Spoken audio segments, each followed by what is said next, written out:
Hello, my name is Hakon, and welcome back, all you fabulous fighting fantasy aficionados, for yet another episode. And I think this is episode 11 of playing Rebel Planet Fighting Fantasy Gamebook number 18, and actually one of the harder ones in terms of finding the right path. Now, lots of fighting fantasy books, the big challenge is the battles. Even if you know the right path, it may be quite hard in terms of rolling the dice the correct way to win. But then there are some where you have a combination both of tricky battles and a hard path to find through the book. Indeed, in this book, there are so many dead ends that will cause your mission to fail, more often than dying, actually. But yeah, it causes your game to end than I think I've seen in any other book, actually. So, but I really like it. Even so, it doesn't deter me from trying to find out what's going on and to find the right path. In fact, this book really makes me want to play more until I get it right, which I quite like about it. So, I'm not going to do the full recap this time.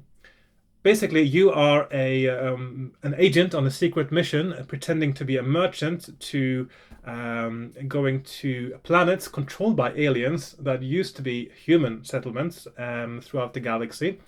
But the aliens, I shouldn't call them aliens because they are just a native species of their own planet, and just as humans are of Earth, and they took over the planets from humans after humans invaded their planet. Yeah, okay, but they are not human. They are non-human species called Arcadians, who've taken over the world, pretty much the human world, and the humans want it back for some reason. They don't want to be slaves anymore. So they've been given a chance, a single Hail Mary pass, one shot, one opportunity kind of a chance to basically disable or otherwise sabotage the main computer that controls as a hive mind for the Arcadians. It works as a hive mind. So all the Arcadians are part of a kind of a super neural computer network, and there's a sort of central computer that is on their home planet that is known to the humans as Arcadion. In order to gain access to this computer, you need to find a binary code, and you've been able to get, at the point that we're in now, to get two pieces of the code from two different rebel leaders, and a third piece of information that the code is a palindrome. It's the same forwards and backwards. And as we start today's session, we've taken off from the planet of Halmuris after having been to Tropos and Radix, and in flight to Arcadion, something happens. And that's where we start our adventure today. So, let's get started. Da-da-da. Boom. Okay, here we are on my desk again. I've got my book, got my character sheet. And the active stats as we begin our session is skill 10, stamina, well, 19 technically, but it will go up to 20 in the first paragraph, and luck 9, actually, not 10 as it says there. And I've got my map, and this is what's going to happen now. And as you can see, these red ones are dead ends. I'll have to avoid those. I will find more of them. I've also got a cup of tea today. Brilliant. Yummy. Nice cup of tea. Let's just get started, shall we? I'm so excited to see what happens next now and whether I can beat the game now. Let's start with 78. So this is the first paragraph after we've taken off from the planet of Halmuris. Let's see. So you've got two Arcadians. I'll just skip part of the paragraph because it feels a bit wrong. So I've got two Arcadians on board as passengers on the journey from Halmuris to Arcadion. The two Arcadians keep pretty much to themselves during the voyage, but one night you are awoken by a rattling at your cabin door. Will you ask who it is without unlocking the door, or throw open the door? If I don't unlock the door, that's the end of the game right there. So I'm going to open my door. Framed in the doorway is one of the Arcadians, who looks startled. I have a headache, he says. At least, I think that's why I'm here, but he trails off. Will you tell him that the medical robot will bring some interferon to his cabin, or invite him in? I'm going to invite him in. Let's see, 212. What? Oh yes, he says. Then a spasm of pain passes over his face. Who are you? What am I doing here? Oh, hang on. Oh, I went to the wrong paragraph. That's the, that's the one for the medical robot. Sorry. I'm going to 230. Oh, okay. Although, what's happening? Yeah. The Arcadian, whose name turns out to be Muska, is obviously in a confused state. He changes from being friendly to being suspicious at a moment's notice. Not noticed. By cautious probing, you gradually discover that something has gone wrong with the empathic receiver in his brain, which of course connects to the hive mind supercomputer. He has held several positions of authority on Halmuris and Arcadion. You guess that the constant decision-making that these jobs involved has begun to free his will from the enslaving grip of the computer. The side effects including blinding headaches and a sense of confusion and guilt. If you tread carefully, you have obviously stumbled across what could be a valuable source of information. Gain 1 luck point, and that's where we go back to 10. But before you can ask any further questions, there is a knock at the door and the voice of the other Arcadian is heard. Do you, by any chance, have my friend in there? His pleasant tone puts you on your guard. Will you admit that Muska is with you or not? So, I'm going to admit he's with him. If I don't, that's the end of the game again. So, 361. You smile at Muska, as if to say, it's all right, and unlock the door to the other Arcadian, who is carrying a phaser. Muska must be important if a phaser has been issued from the arsenal to guard him. You are now committed to a bold and risky course of action. You will have to get rid of Muska's friend. But against the phaser you stand no chance in direct combat. Will you tell the other Arcadian that you know everything, or let him take Muska away for the time being?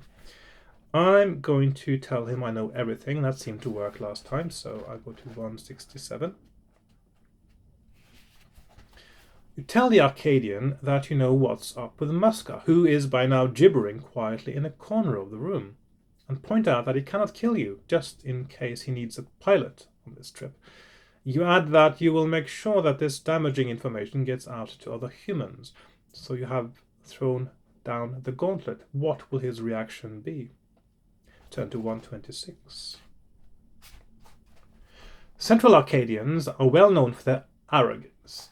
Your puny threats don't worry me, human, he replies. I can pilot this ship as well as you, but you have more pluck than most of your kind. Instead of killing you now, I will use you in an experiment. A courageous guinea pig would be interesting. I myself have developed a device which is more reliable than the empathic receiver and can be used on humans. Yeah, the normal empathic receivers that the Arcadians have in their brains doesn't work on humans. Otherwise, humans would already have been enslaved with it. You have earned the honor of being... Yes. I am taking poor Muska back for interrogation, and then he will be the first Arcadian to undergo the new process. You have earned the honor of being the first human. He locks Muska in your cabin and frog marches you back to his room. Will you attempt to escape or not? Well, if you try to escape, that's the end of the game. So I'm going to not escape. 387. And all of the time you have a 50-50 option actually of that will lead either to the end of the game or to what you're supposed to do. So actually the odds of finding the path through this book at random is also quite low.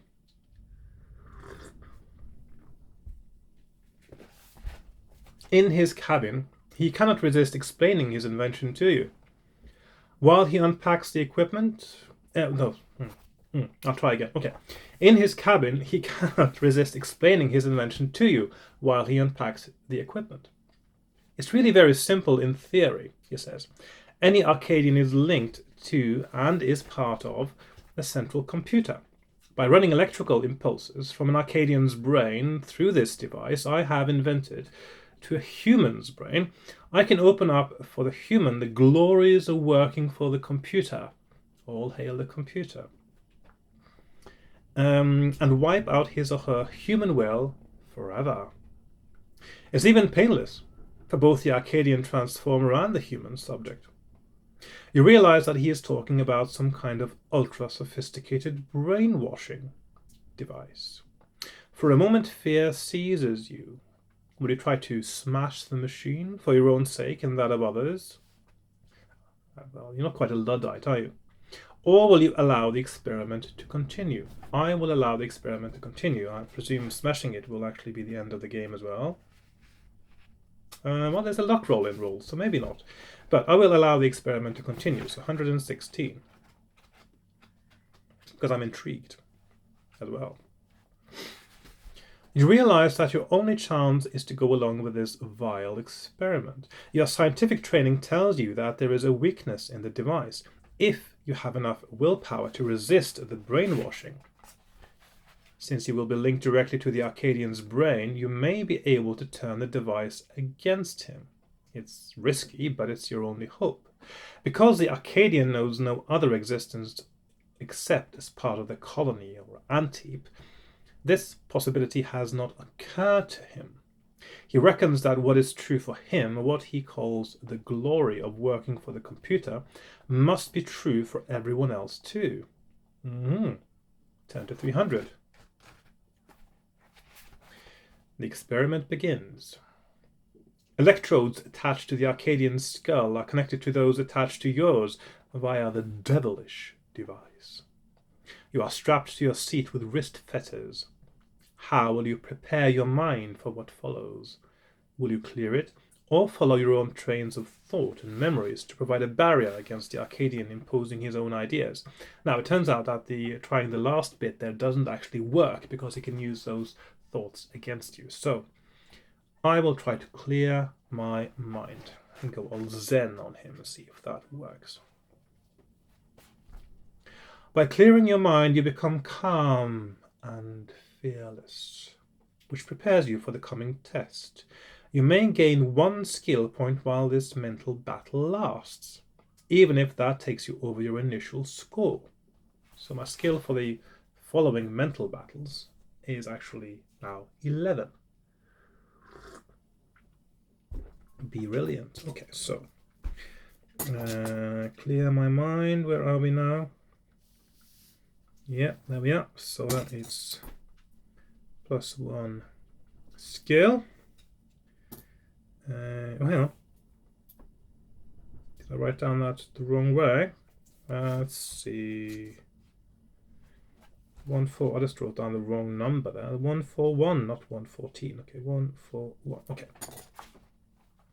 Turn to 55. Okay, so that is the only difference there, whether you clear your mind or not, is that you gain that 1 skill point.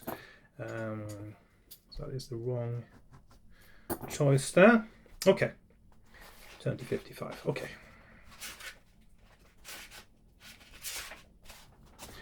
Obviously, the device stimulates the imaginative part of the brain, because everything that happens next is like a strange dream. The episodes which follow are easiest to describe in terms of physical combat, even though they are happening in your mind. The result is the same. If you lose any of the following encounters, you might as well have died physically, because you will be a puppet of the Arcadian computer and will have no mind of your own. You seem to be wandering in a mansion with many rooms. Out of nowhere, a monster bars your way. The passages behind you disappear, and there is no other way forward except by defeating it. The monster is a sphinx, the guardian of knowledge. Okay, so first battle. So I've now got 11 skill and 20 stamina, and it has, or she I should say, 8. Sphinx is always a she. So 3 skill point advantage to me. He rolls a 10, or she rolls a 10 rather. 8. Okay, so already my extra skill point is paying off, because without it, it would have been a draw that round. So she rolls 4, I roll 7. She rolls a 9, I roll a 2. Okay, I can't beat that, can I? 7 and 10. And finally, 6 and 10. Okay, the Sphinx has been defeated. And I may now marry the Queen of the Kingdom of Thebes. Yeah, okay. And that's a reference to Sophocles, by the way, in case somebody didn't know that. That is from Oedipus Rex. Oedipus the king, who defeated the Sphinx of Thebes. Okay, if you win, turn to 251. I might say something about Oedipus and that one day, because I do want to make some videos about Greek literature. There are some interesting points to be made that I don't usually hear about, so like about hubris and things like that. I'll do something about that one day. Okay. 251. The room beyond the Sphinx is dark, but a large computer screen is resting on a table, and its greenish light is... I keep messing up these sentences. Okay. But a large computer screen is resting on a table, and its greenish light, as information scrolls across its surface, is a source of faint illumination. Will you look at the screen or carry on? I think I might as well just have a look at it and see. And of course, I am sort of saving my game just to, in case something really bad happens. So yeah, that is also another insta-death, or insta-end. As you look into the screen, it spells out a single message. Curiosity can kill the cat. It is true. The computer has offered you knowledge, and you have fallen for the trap. Your defenses are down, and the Arcadian computer has taken over your mind. Your mission is over. So, of course. Let's see, where are we? That is 319. Okay, so that is also the end. So I had it right last time. The correct path is to just walk past the computer. You pass, as in a dream, through countless corridors and rooms. Time seems to have no meaning, but eventually you confront a second beast, a dragon, the living dragon comet, which guards the richest mineral planet in the universe, according to old space legends.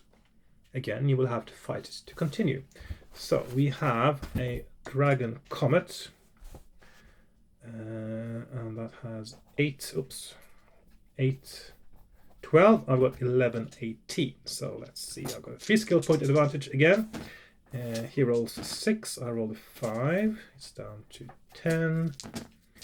He rolls a 3. I roll an 8. He's down to 8. 6 versus 3. It's a draw. 6 and 6. He's got 6.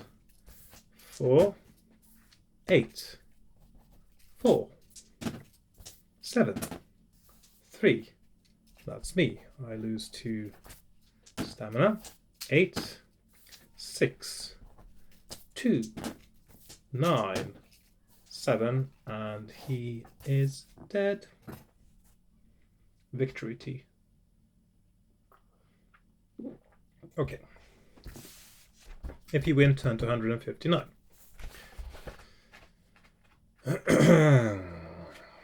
The room beyond the dragon is piled high with treasure, including the fabled Mineron crystal with its all-healing powers. Maybe some of this imaginary treasure will help you in the imaginary world you're in. I'm an imaginary girl in an imaginary world. Okay. Will you take some or not? Okay, so I'm going to not take any. Because if I take some, that's the end. Okay. There's a pattern emerging here, isn't there? 391.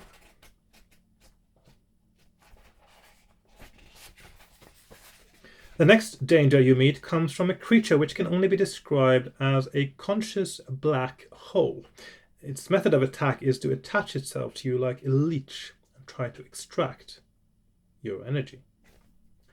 I don't know if that illustration there is supposed to be anything to do with that. Anyway,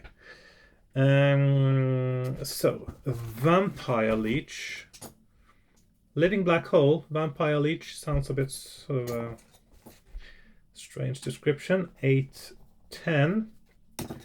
And if I win, go to 269. Okay, so this is, I've got an 8, 10.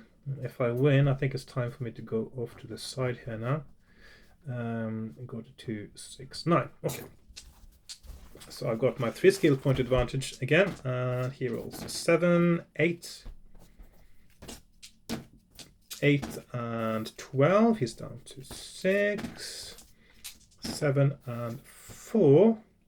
Okay, so I'm down to 14. Hang on, that's a draw.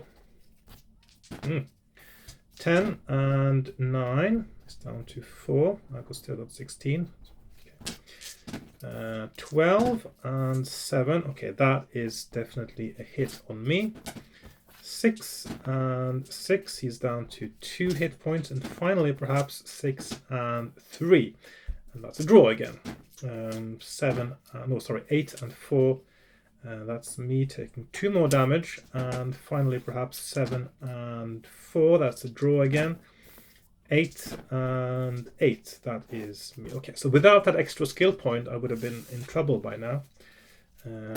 Every draw would have been a hit on me. Okay. 269. What happens next? You enter a room full of dully glistening machinery. A voice speaks from all around. Human, this is the computer speaking. You have done well to get this far. As you see, I am at your mercy. You can program me to your heart's content. Will you attempt to program the computer, or will you leave this room too? It sounds like it's trying to tempt me, so I don't believe this is just an illusion trying to trick me again. Most likely. So, I am, of course, as usual, saving my game. So 205 program. I wonder if it uses basic. What do you think? This is the mid-80s after all. Maybe Pascal, I don't know. Leave. I'm going to try leaving the room.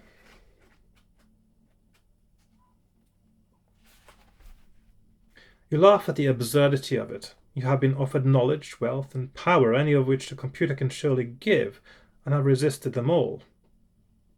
As your laughter grows, the imaginary world dissolves, and you are back in the Arcadian's cabin, strapped to the seat with the now useless electrodes attached to your skull. You glance over at the Arcadian. Your victory has done something to him. He is gazing around the room as if searching for something he has lost. As his eyes meet yours, a flicker of recognition crosses his face and is gone. This is a delicate situation. He may be close to total incompetence, but you are still imprisoned in your seat. Will you order him to free you, or wait for a passing robot? Okay.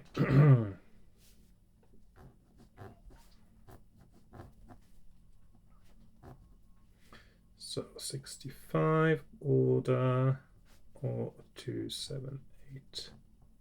Wait. I think I'll try ordering him to free me. He doesn't have a will of his own anymore, does he? Free you? Yes, of course. I mean, why not? He mumbles, but only wanders around the room. Will you tell him to hurry up, or will you be patient? Okay.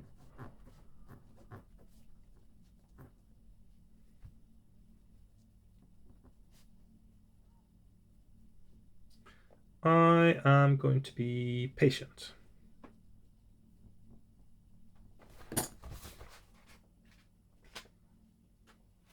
He soon comes over and unlocks your fetters. Your first move is to imprison him in the same seat. You eat and rest for a few hours, restore 4 stamina points. But of course, I presume you don't actually lose the stamina you lost in the mind combat, though, because that was just imaginary combat. And the only defeat was losing your own will, so it doesn't make any sense that you would actually have lost that. If it's supposed to be consistent now. But I'll just sort of put a 16 in brackets just in case it is relevant, and because you're not technically using stamina when you're dreaming, are you? Okay. So plus 4 stamina and turn to 292.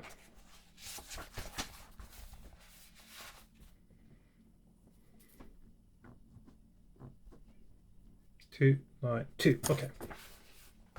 It takes time and cautious questioning, but from the 2 Arcadians who are now no threat to you, you learn 3 crucial pieces of information: that some of the weapons which the Empire brought back to preserve its own safety are stored in an arsenal in the basement of the computer building on Arcadion, that the code for entering this arsenal is 110, and that the computer consists of 3 main parts, all of which must be destroyed to guarantee elimination of the machine. Gain 2 luck points, so my luck is now back to initial score of 11, and also plus 2 luck and clues.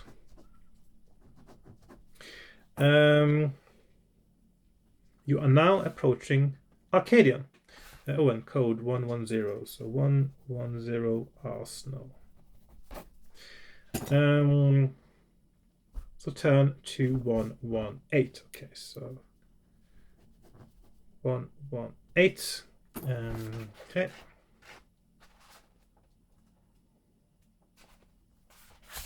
And I think I'll do a new page as well, because I've been very good at keeping my map tidy, so I might as well keep doing that and do another one for the next planet. So 118. Okay, 118. And this is Arcadion. FF18 map sheet number 7. Right. When you arrive at the spaceport of the capital city of Arcadion, you dare not take the phaser in case of being searched.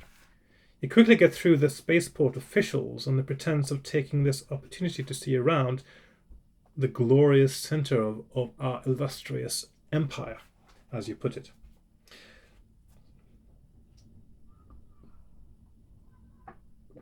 You calculate that you have a lead of about half an hour, while the 2 Arcadians are missed and discovered, and the authorities guess where you have gone. So you must not spend too long getting to the computer building. Turn to 185. 185.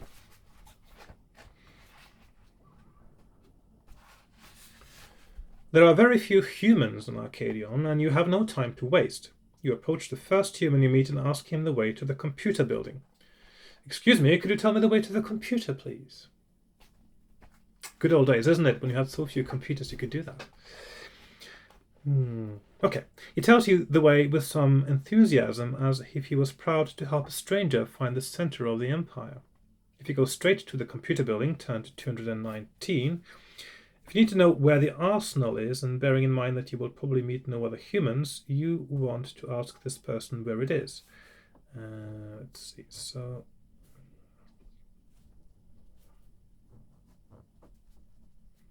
284 arsenal or 219 computer. Didn't I just get information about where the arsenal was? Sorry, I just have to backtrack a little bit now just to let's see. Arsenal is in the basement of the computer building, so I don't actually need to ask him where the arsenal is. I already know where the arsenal is. which also indicates to me there are other ways to get through that journey without doing all that mind battle thing, it seems. So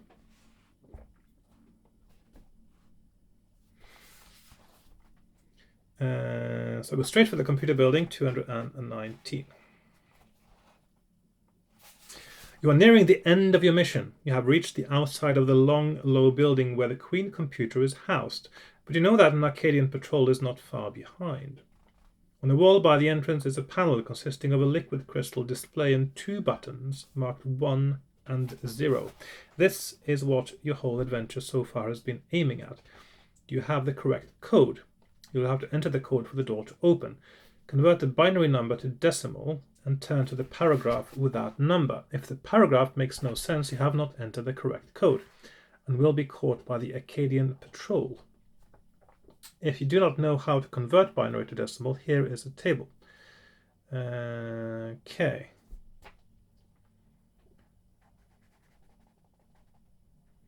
So basically, okay, so I know that I've got 2 parts of the number. So I've got 101 and 100. And I also know that it's a palindrome, which means that it's going to be looking equal from front to back. The only way that that can work is if it is, let's just say, that can't work if 100 then can't be in the middle of the number, because that will not make it a palindrome anymore. So 100 needs to be either the beginning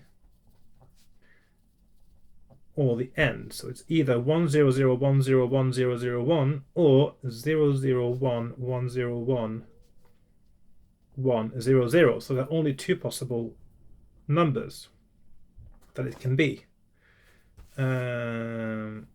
If my information is correct, if it actually is 100, because that's just the number that I got from that picture, and that's the only one I found that made sense to me. So what do these numbers add up to? So it's 100101001, and so that's 64, 32, 8, 4, or 2, 5, 6, 32, 8, and 1, which means we have either, let's see, so that's 12, 44, hang on, 34, 44, 68, 108, so that's 108, or 41, 297. So those are the 2 possible numbers if my numbers are correct. So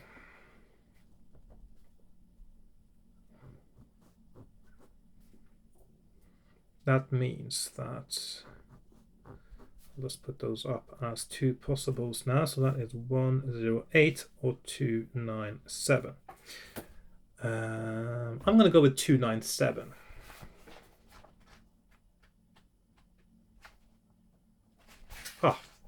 Hey, first try. Well done. The door slides open easily and lets you into an antechamber before sliding shut behind you. Okay, so you know that 297 is correct.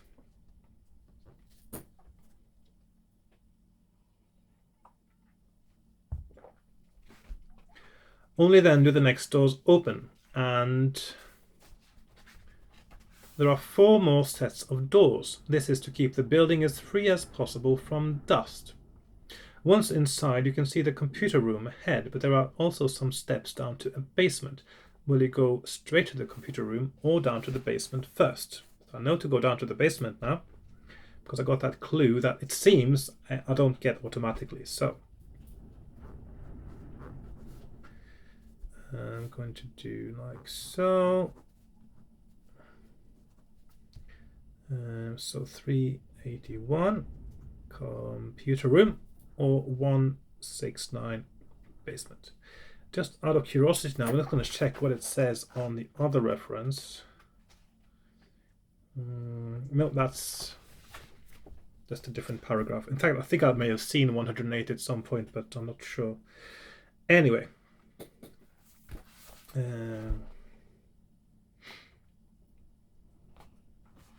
Down to the basement first.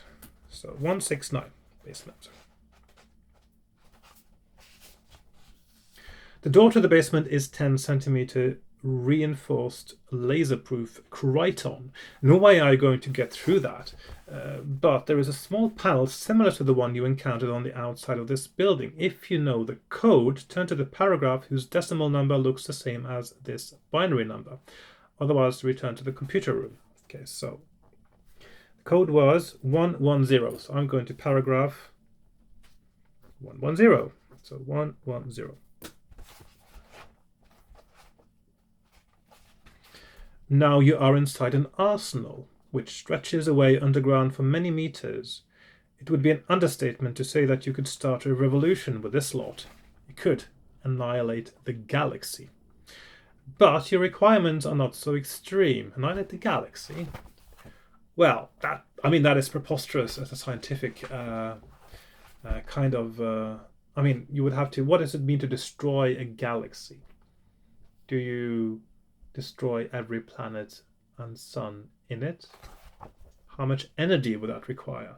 And how much more energy would that require than you could actually put on a single planet, or in a single room, in a single town, in a single planet? Yes, a lot more. So that is a ridiculous hyperbole. No, you couldn't destroy the galaxy. But the requirements are not so extreme. You have time to take any two of the following: a sealed tube of Elmonite explosive, a limpet mine, a photon grenade, a hand phaser, and an infrared scanner. Note down what you take. Okay. And turn to 348. So 348. Now, I know that I'm supposed to destroy the computer at 3 different places, or need some explosives. I'll just look at the clue again now, because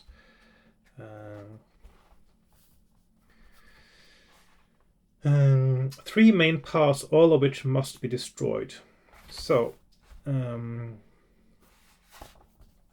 I then should take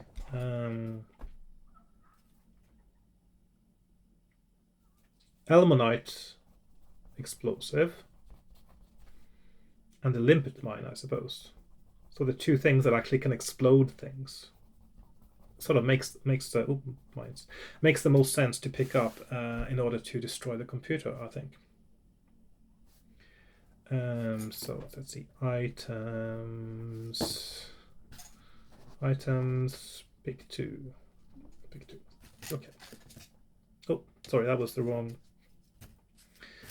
place. That's where it's supposed to be. Items, pick 2. Not there at all. Okay, 348.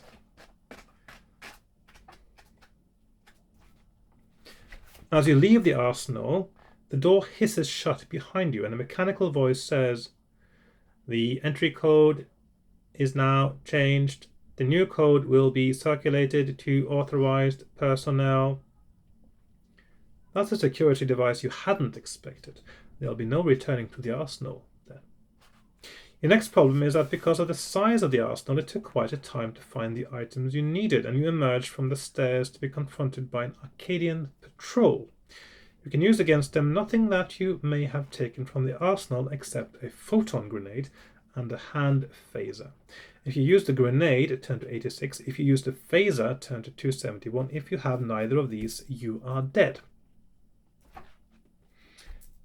So, clearly, wrong choice in the arsenal. So, but I'm getting close to the end now, so I'm not going to stop there. I'm going to go back and pick something else. So, 348 gives you, so you either have,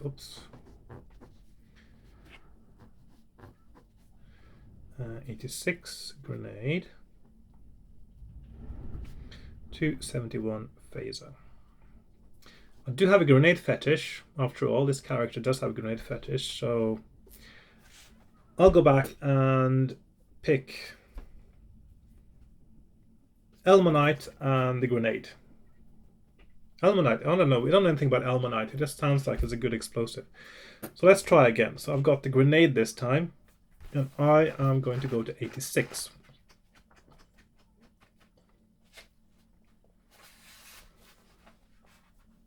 You toss the grenade and duck back down the stairs to avoid the blast.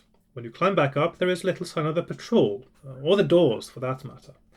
Turn to 381. So that brings us neatly to the computer. 381. Let's see if we got what it takes to destroy it.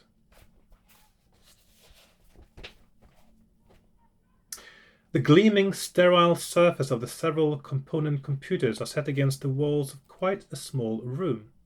To think that so much power could be contained in so little space. Yeah, I couldn't imagine the kind of computers we have now. But there is no time for such reflections. How will you go about sabotaging the organic monstrosity? 3 of the component computers are larger than the others, and they are placed in the center of each wall. The 4th wall has the door through which you have just come, so they look like the ones you ought to concentrate on. You also notice that all the computers are covered with a casing, which you assume to be some means of regulating their surrounding temperature. Which of the following will you use? Wire cutters, photon grenade, Elmonite, limpet mine, laser sword, infrared scanner, or phaser. So, let's see. I've got 1, 2, 3, 4, 5, 6, 7 different things to try. And I presume 3 of these will actually work. We'll need to destroy 3 things now. So 1, 2, 3, 4, 5, 6, and 7. Okay.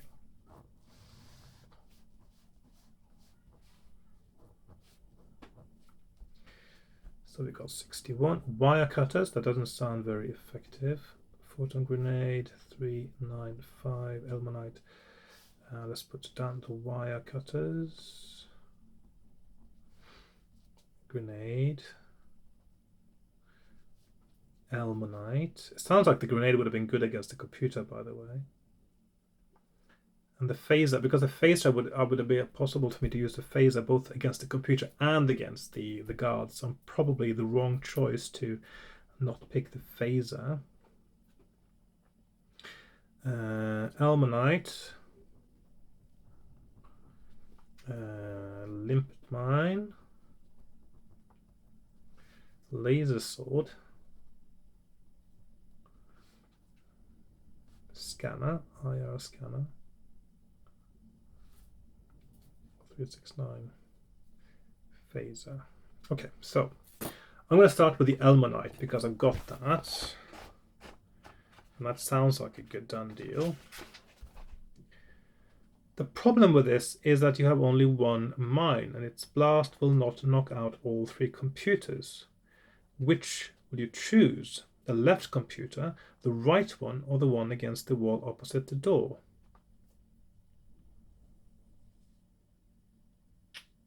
Okay.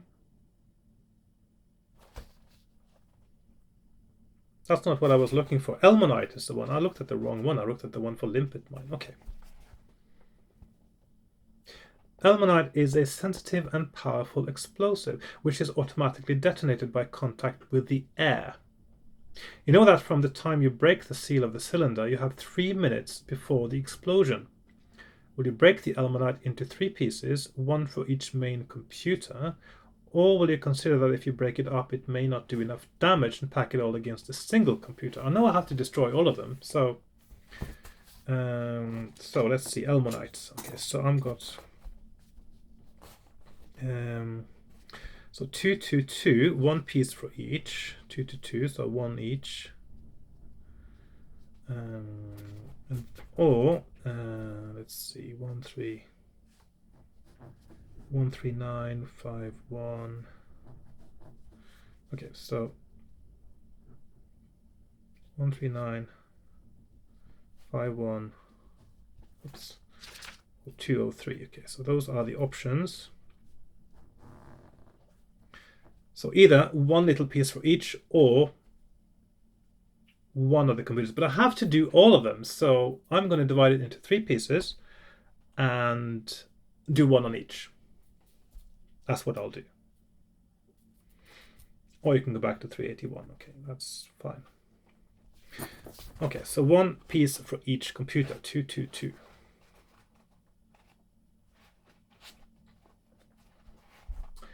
Oh, whoosh. Okay, yes. Turn to 400. That's all it says on 222. Nice, nice, nice, nice, nice. Okay, so 400. Ooh, okay. You quickly leave the building in case the explosion should harm you as well. But right outside is a platoon of northern Arcadians, spiked tails restlessly swinging from side to side. Just as they move in for the kill, however, the crump of a muffled explosion sounds from the building behind you. Immediately, the Arcadians' faces go vacant. They look around, heads lolling. You've done it. The Arcadian Empire is finished. The computer queen of the colony is destroyed, and with it went the will of its workers. Ta-da! Yes. Oh, yeah. That was quite satisfying. That was really satisfying, finally getting through that one. Okay. Right, so obviously there are lots of ways to fail in this quest on the way, but I'm quite happy to finally have got to the end. I really, really enjoyed this book. This is a cracking puzzle of a book. And there's so many dead ends, but it's also got something about it that makes you want to keep playing it until you get it right, and I do like that about the book. Other things I really like about this one is, of course, the build-up, the atmospheric build-up to the gladiatorial combat. It's really good. It's got some quirks and some few editorial foibles, I guess, but nothing major, nothing that can't be sorted out. Yeah, and a lot of mapping in this one. I really hope you enjoyed watching that, because I did enjoy playing it. So that means, by the way, that now that I'm finally finished with Rebel Planet after 11 sessions, and I've completely stopped counting how many times I technically would have lost the game, but that is probably getting up to almost 30, or certainly in the 20s, I would imagine, where I've had to sort of reload the save game kind of thing. So that means next time I will be playing Demons of the Deep. So I'm going into the depth of the ocean, I presume, in Demons of the Deep next time. So thank you very much for watching. If you enjoyed this, please like, share, comment, subscribe. Join me on Patreon if you want to support my work in creating more videos and doing other creative stuff. And I will see you next time for more fighting fantasy. Or something else. You never know. That's the exciting bit too, isn't it? Watching this channel. Okay, goodbye for now. Bye-bye.